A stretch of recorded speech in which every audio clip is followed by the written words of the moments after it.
Well, it is the end of summer, and today I'll be discussing with you guys my top 5 best and worst summer films of 2016. In my opinion, the summer 2016 movie season was mediocre at best. There were some really great films, but nothing really stood out like that was an amazing film. Nothing where I'm going to be thinking about it down the road. Compared to last summer, this summer was just okay. So I'm going to go ahead and talk about my 5 worst films of the summer, then the 5 best films of the summer, working my way down. Alright, let's start with the worst films of summer 2016. Coming in at number 5 is Warcraft. Now, I really didn't have much expectations for Warcraft, but I did find the storyline to be rather weak, the characters to be corny because of the tone for the rest of the film was like an action film, but then you had some of these little corny characters here and there. The action was fun, but overall it was the story and the characters I just did not care anything about. Number 4, Hands of Stone. Alright, I'm going to clear something up for you guys because my Hands of Stone review got some negative responses and people complained a lot about something. They thought that since it was a biopic, I had to like the film. In my review for Hands of Stone, I did say that I do like boxing movies a lot. I like the underdog story and all of that. And I did not care for Hands of Stone for how they portrayed Roberto Duran.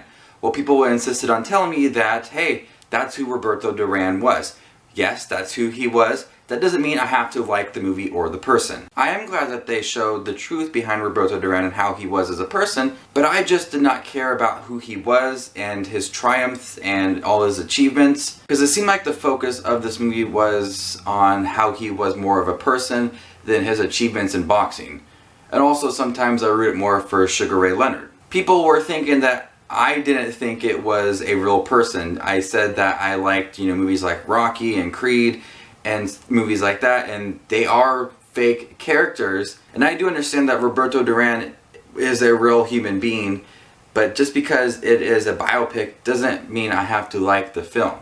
The film also was poorly written. It introduced its side characters like Robert De Niro very poorly. The relationship was fastly paced, and I just didn't feel a connection between them two. For anybody who watched my Hands of Stone review, and if you misunderstood me, I'm sorry.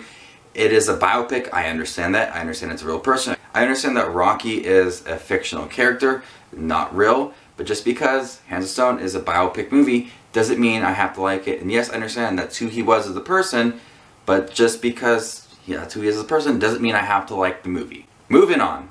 Number 3, Mechanic Resurrection. Mechanic Resurrection, 1, was a movie that wasn't necessary, and 2, just had a plot behind it that I couldn't get invested in because it just jumped around from person to person, from target to target. And the relationship between Jessica Alba and Jason Statham, it was all happening like within the first 10 minutes, and that's like sets the whole plot forward and the whole reason why he does the things he did. And the movie is for Jessica Alba, but they really don't know each other. Number 2, 9 Lives. 9 Lives was a bad film. A very scripted performance from Kevin Spacey. CGI was bad. The music choice was very boring. It's a film that tried to aim for laughs, but its setup and its structure fell apart really quick. And number 1 is The Darkness. Remember The Darkness? Remember that little horror film that came out in May? No one remembers, but I do. It's stuck in my head of how bad that movie was. Alright, time for my 5 best films of the summer 2016. Coming in at number 5 is The Nice Guys. I was really happy with The Nice Guys. Shane Black had directed Iron Man 3 very poorly, in my opinion. And for him to come back and do The Nice Guys was really awesome because I enjoyed this film. It was a great throwback to the 70s detective movies.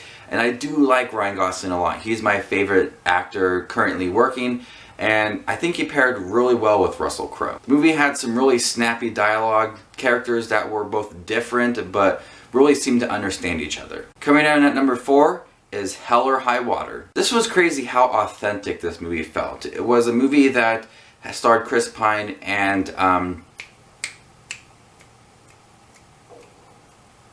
Ben Foster. That is his name. Ben Foster, 2 brothers that are robbing banks to earn some money so they can protect their family's land. And Jeff Bridges is trying to stop them, but it was a movie that, with its setting, with its characters, with its costume designs, all of it, it felt really authentic that these people were struggling to make ends meet, needed a lot of money. Just the overall atmosphere really felt authentic with Jeff Bridges and his partner. And movies that have like two different relationships, you got Ben Foster and Chris Pine, and then Jeff Bridges and his partner, you know, it may seem like I would want to focus more on the brother side, but I was also very interested in Jeff Bridges' side.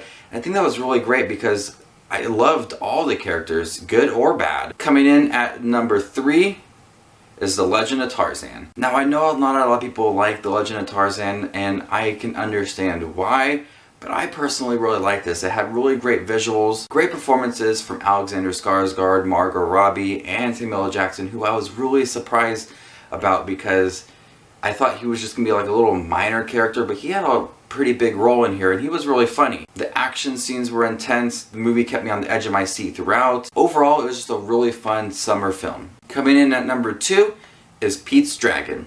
Pete's Dragon is a movie that I cared deeply for. It was a film that, one, I was really excited for, but I really care about the relationship between Elliot and Pete. They really understood each other, they had a really great relationship, and the film looked beautiful. And coming in at number 1 is Captain America: Civil War. Now this is the only film this whole entire year that I have given an A+ to. It is my favorite film of the year so far, my favorite film of the summer.